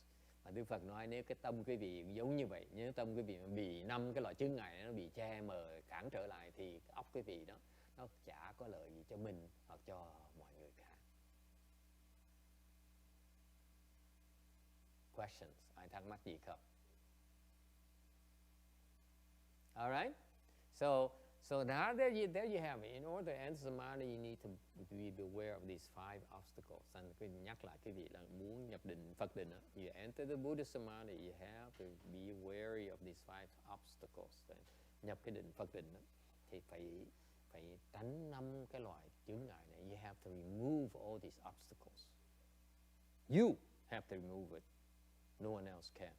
Mình, cái cá nhân mình phải gạt nó ra, phải bỏ những cái này, không ai làm được. No one can do it for you. Okay? So far so good?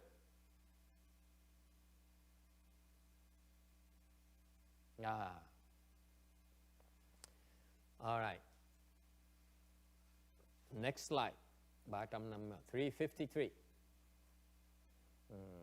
And in order to enter the Buddha Samadhi, in answer to the young man here, he said, Master, what you taught is not enough to enter the Buddha Samadhi. Of course it's not. It's still number 3.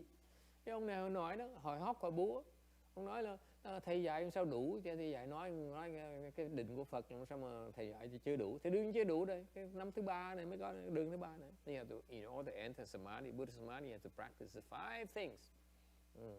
Còn phải làm 5 cái điều này nữa để mà nhập cái Phật định. What are those? Desire or aspiration, thứ nhất là ham muốn. You have to be greedy for it. Phải ham muốn đó. I'm talking about greed. Ham muốn cái định này. Okay? You have to exert yourself. Mình phải tu cực khổ. Exert yourself. You cannot say, oh, I don't want to perspire. I don't want to work hard. Đừng có nói là tôi không muốn cực khổ quá.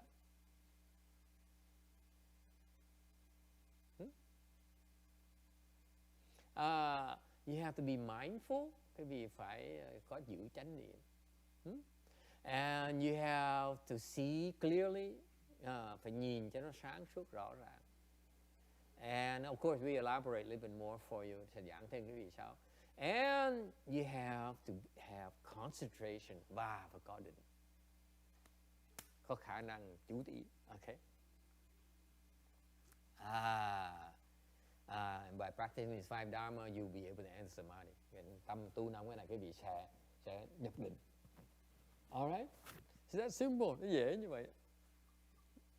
Nothing to it at all. Không có gì khó khăn hết. Any questions? Ai thắc mắc gì không? Don't jump the gun. The details coming. Đừng hỏi thầy quá. Nó sắp giải tiếp rồi. Khỏi Ngân cười khúc khích. Ông thầy nhắc gan vậy sợ. Thì Gin said, I know this master is chicken. He's afraid of hard questions. Ông thích thú vậy sao? Ông thầy rõ ràng, ông thầy hèn. Sợ người ta hỏi câu hóc búa. She's from the other side. She's from my master's temple. That's why they come here to cause trouble. Cái nhóm này nhóm từ bên ông Tiêu Hóa qua để làm khó làm dễ thầy. May thầy trò mình trung thành với nhau. Lucky I have loyal disciples. So what are these 5 dharmas? Elaborate quickly for you. Giảng cho quý vị biết. Aspiration. You really need to want it. Thứ nhất là muốn tham. You need to understand this is desirable for you, therefore you must want it. Biết nó có lợi cho mình phải muốn. So far so good? You can't say that, it's nice, but it's not for me, I'm above it. Đừng có nói là cái này nó tốt thiệt, nhưng đều không phải là tôi không cần tham chừng này. This is exception. You have to be greedy for this thing that's good for you. Đức Phật dạy tôi cười lắm. Trước cái nói là đừng có tham. Giờ nói là biết tham tốt. You have to have the right kind of greed. Tham đúng. Yeah? Okay? And you have to apply effort. Number 2, phải cực khổ. Exertion. If you meditate and you say, oh, I'm comfortable, I smile. Đừng có ngồi thiền mà nói, tôi thiền mà tôi phải thoải mái, tôi sung sướng quá, mỉm cười sung sướng rung đùi. That's not exertion. You don't exert yourself, you cannot enter Samadhi. Cái vị không cực khổ, không thể nào mà nhập định được. I repeat, most people who come to meditation classes, they're seeking comfort, they're seeking good feelings. Thì nhắc lại quý vị nghe, cái sai lầm rất tai hại những người mà tu thiền, nhất người Việt Nam đó. Okay? Nhất là người Việt Nam đó. Họ nghĩ vào thiền, họ thích rất mê thiền tại vì họ thấy thiền sung sướng dễ sợ. That's wrong. Because you need to exert yourself in order to enter very bad omen. Very bad y jing xiang. Rõ ràng cái điểm của kinh dịch nó rất là xấu. Okay. If the wind blows the door open like that, I believe it's very bad. Time is up. Rõ ràng mà gió nó thổi cửa mở tung ra như vậy là cái cái dịch tượng rất là xấu. Hard questions coming. Questions I cannot answer are coming. Những câu hỏi hóc búa, nản vấn nó sắp tới rồi. Mình phải lập tức ngừng lại. Okay? Okay, no more questions. You have to exert yourself in order to enter Samadhi. Quý vị phải cực khổ, phải toát mồ hôi mới nhập định được. Alright? You cannot be comfortable. Không thể nào thoải mái được. Why is that? Because you cannot attach to comfort. Quý vị không thể nào mà thoải mái được. It's like you're so comfortable at home. Why bother hopping in the car and driving on one leg to attend master's lecture that you disagree with? Tại sao giống như ở nhà mình thoải mái, ngồi cái ghế nó êm mà phải nhảy lên chiếc xe mà lái được không? Còn có một chân à. Mà tới rồi nghe ông thầy cứ chọt mình, chọt qua chọt lại, chọt cù lét chỗ này, thọc chỗ kia. And the master, you come to the temple, what does master do? He shows his gratitude by tickling you and and needling you, It's not comfortable. It's not supposed to be comfortable. Không có được thoải mái. Okay? No regrets.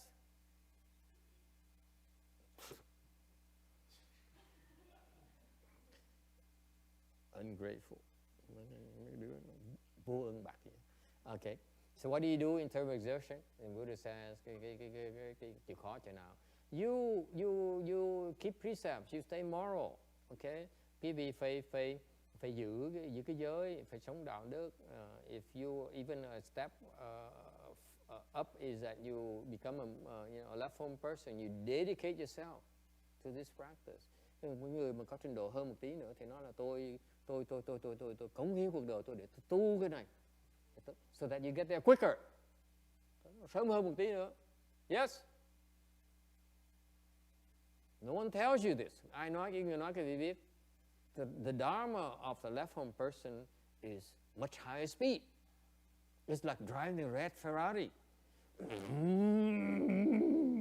Giống như mình lái xe mà cái vị lái xe bồ ệt thì thầy lái xe là xe màu đỏ.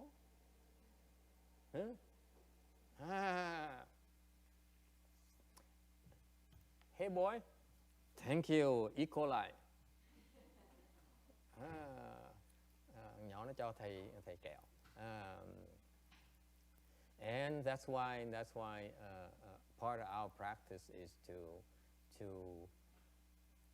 forever become more vigorous. Thành cái pháp chúng tôi tu là càng ngày càng tinh tấn hơn nữa. And so what do? We sleep less, we eat less, ngủ ít hơn, ăn ít hơn, and you go to in single-mindedness, tập nhất tâm, okay? And that's what, if you do these four things, that's really real good exertion. Thành cái phương pháp người xuất gia họ có những cái pháp đặc biệt như vậy để mà quý vị tinh tấn. You see that? You don't have this at home, by the way. Lay people don't have this dharma. Những người tại gia không có những cái pháp này. You don't have this because your priorities are different. Hi boy. Cái cấp bách cái gì đó khác, cái niệm có cấp bách gì chúng tôi. Because our food is running out, our money is running out. Đồ ăn sắp hết tới nơi, tiền sắp hết tới nơi, our lives is running out. Cuộc đời sắp hết tới nơi rồi, tóc nó rụng, sắp hết tóc rồi, your hair is falling out. So no more hair, and so on. Okay? All right. And 355, tấm 355. Number 3, mindfulness, chánh niệm. You mindfulness of the fact that you mindful of this practice, this goal. Cái phải chánh niệm, phải luôn chánh niệm có nghĩa là mình nhớ tới cái mục tiêu này. You always remember, day and night about, I need to get there. I need to get to Buddha Samadhi. Mình phải tới cái Phật định này. See, I'm telling you, this is the difference between Nagarjuna and me. Cái này khác giữa Ngài Long Thọ Bồ Tát với thầy. It's the same exact thing. He talks about first dhyana. It's the same thing for you to get to the Buddha Samadhi. Cái này là nó trình độ thấp cho quý vị nghe cái pháp này là sợ lắm. See, you're scared of the first dhyana. All this applies for you to enter Samadhi. It's the same exact process for Buddha Samadhi. It's just a little bit slightly more difficult, that's all. Okay? Ngài Long Thọ Bồ Tát chỉ dạy quý vị tới sơ thiền, thầy nói quý vị sơ thiền hay là cái Phật định nó cũng chừng đó thôi, cũng là một cái phương pháp như vậy. Nó khó hơn một tí thôi. Nó nhiều cái rắc rỡ hơn. A little bit more difficult, but it's the same principles. Okay, number 4. So number 3, you have to say, you have a mind in mind your goal. And hi boy. Oh, thank you so much. I can't wait until lecture's over and have my E. coli. And you always be mindful of the fact you want to get there. Thành quý vị nhớ cái muốn tới cái nhập định Phật định rất quan trọng. Mình muốn tới đó càng sớm. You want to get there. It's so important, so critical for you. Okay? You don't get distracted by money, don't get distracted by love, don't get distracted by fame, don't get distracted by disciples, temples, red cars, and so on. Đó. Ta đừng có để cái khác nó chi phối, đừng có để tiền bạc chi phối, danh vọng chi phối mình, cái con cái chi phối mình, này nọ. All right? Number 4. You see clearly, okay, cái óc nó sáng suốt, okay? See clearly what? It's actually, you understand, hiểu rõ ràng, that what you so far found to be so important, so great, actually is nothing compared to where you're going. You won't regret it. Nói cách khác, phải hiểu rằng cái việc có bây giờ đó, whatever you have right now, pales in comparison to what you get when you enter that Samadhi. Cái việc có bây giờ đó, nó không có thể so sánh với cái mà quý vị sẽ đạt được khi mà quý vị nhập cái định này. That's why we encourage you to get there, because it's good for you. You're much better off. Vậy chúng tôi khuyên quý vị tới đó, Đức Phật khuyên quý vị tới đó, tại vì tới đó lợi lắm. Okay? Number 5. And it takes single-mindedness. Thứ 5 là mình phải nhất tâm. You keep on concentrating. Just like a doctor, a surgeon, in operation, you got, he has to be so precise, you cannot afford to make a mistake. Giống như người bác sĩ giải phẫu vậy, mình phải chú tâm. Tại mình trật một cái là người ta sẽ mất sinh mạng. Make one mistake, your patient will die. You cannot do that. Not acceptable. In your mind, it's not acceptable. Tâm mình không thể nào chấp nhận cái chuyện đó được. That's why you must concentrate. Phải chú tâm. Questions? Ai thắc mắc gì không? Nah, we're making progress tonight. Ngày tiến bộ quá trời. And 356 tấm sao. So in order to get this Buddha Samadhi, you see, Nagarjuna keeps on saying, you guys are low lives. You should only aspire for first dhyana. I say, no. You far better than that. We are Blue Mountain Temple. We go for Buddha Samadhi. We don't go for first dhyana. Thành quý vị thấy sự khác biệt cái pháp cái chùa mà nó khác vậy đó. Mấy chùa khác ta nói đừng Long Thọ Bồ Tát thì quý vị tới là cùng là tới sơ thiền thôi. Thì nó không được. Quý vị phải đừng thấp, cái mục tiêu nó thấp quá mà tới Phật định tới xứng đáng thì giờ mình tu. Yeah, to make it worth your while. Don't settle for less. Okay? Cái đồ thấp lệ tệ đi theo làm cái gì? So in order to get to this Buddha Samadhi, muốn tới cái Phật định này đó, you have to make sacrifices. Phải hy sinh. Sacrifice the pleasures that you are attached to right now. Phải hy sinh những cái mà thích thú mình có bây giờ. Okay? It's just like you realize that your pleasures right now actually tormenting you non-stop because you want more of these pleasures. Tại vì những cái thích thú, cái sở thích này thiệt ra là giống như địch thủ quý vị, nó đang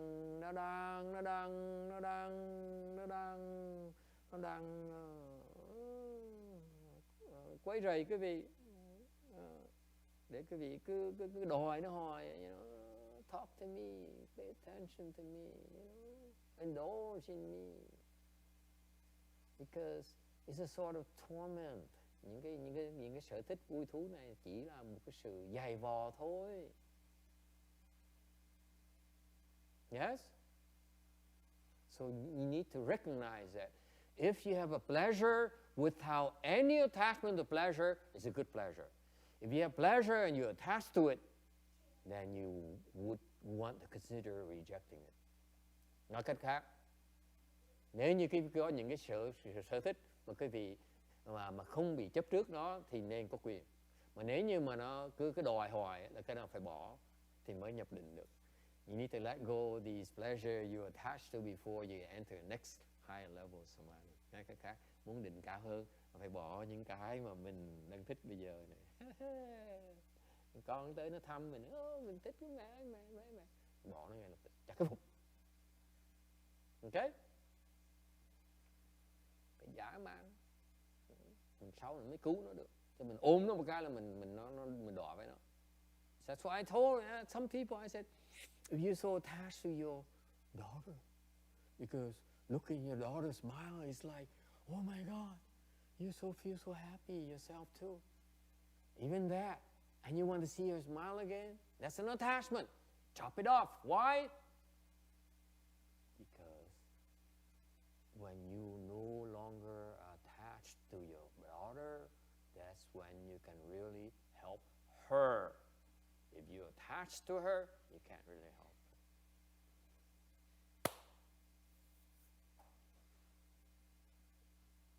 Questions?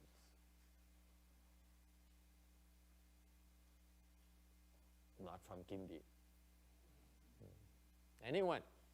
Okay? 3:57. My goodness, we're flying. The Buddha says, Raman was attached to I at heart, I had original desire. Thật nói cái ông người đang tu nói lúc đầu tu như ông này, tôi rất là chấp trước những cái sự thú vui. Thì Buddha says, I'm teaching you what I went through myself. Đức Phật nói tôi đã từng như vậy rồi. I rose above it. Và tôi làm những cái dạy cái vì những cái mà tôi đã từng làm rồi, tôi hiểu cái lời. And I knew why it's so beneficial. Okay? Because desires I found out is a cause and a condition of fear, of sadness, of suffering. Tại vì Đức Phật dạy tôi thấy á, cá nhân tôi thấy rằng á, cái tham muốn á là cái nguyên nhân của cái sợ, của cái buồn và của cái khổ.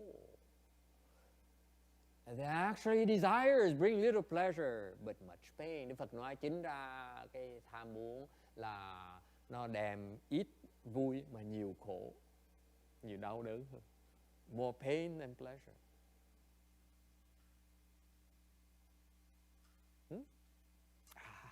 Continuing. And the desire is actually like the demon's net, the king demon's net. That's very difficult to escape. I can think of one example. Như cái Đức Phật ví dụ là cái ham muốn giống như là cái lưới của ma vương vậy, khó mà thoát vậy sao? Chẳng hạn như cái vị thích truy xì kè, very difficult to get out. Like forest burning on all four sides, giống như là ở kẹt trong rừng mà bốn hướng nó đều có lửa hết. Okay? Or like falling into a ditch full of fire and handling venomous snakes, hoặc là rớt vào trong cái hang mà nó có lửa xung quanh hết mà còn có rắn độc ở đó nữa. Not very enviable position. Or there's some thieves or robbers who are brandishing words, hoặc là bị cướp giặc mà nó cầm dao cầm súng nó bảo vệ mình. Like wicked rakshasa, hoặc là những cái đứa ma rakshasa, ma la sát. Okay, rakshasa are the kind of ghosts. What's so bad about them? They want to kill you. You see rakshasa, run for your life. Quý vị thấy con ma la sát bỏ chạy ngay lập tức. Don't stand there. So no, I'm not afraid of you. Oh, run. Gặp la sát chạy, bỏ chạy. That's what I do. That's why I'm still here. Nhờ vậy thôi con ở đây. Like a dangerous poison poured into your mouth. Giống như là người ta đổ thuốc độc vào miệng mà nó. Don't swallow. Don't accept it. Okay? Like molten copper poured go down your throat. Hoặc là đồng mà nóng nó đổ xuống cổ quý vị. Like a mad elephant. Giống như gặp con voi mà nó nổi khùng rồi. Like falling off the cliff, thì rớt khỏi cái vực thẳm vậy đó. Like a lion barring the road, nhưng gặp con sư tử nó cản đường quý vị nữa. Okay? All those are very dangerous. Be careful. Gặp những như vậy nguy hiểm, dễ sợ lắm. Okay? 359. Oh my God, there's still so many more slides to go. It's not yet done yet. Oh my God. Okay, we stop here today. Okay, we continue this next week. 3:59. That's where we are today. Chúng ta ngừng lại đây tại hết thì giờ rồi. Tuần sau sẽ tiếp tục. Okay? Any questions before we leave? Có ai có thắc mắc gì không? Xin quý vị cứ hỏi đi. Trước khi mình ngừng lại. Questions? No? If not, then I would like to stand up and do the transference of merit and virtues to help these beings, create a rebirth blessing for these beings. Còn như đứng về hướng công đức để giúp họ vãng sanh. Thank you for coming. Cảm ơn quý vị đã tham dự. All right.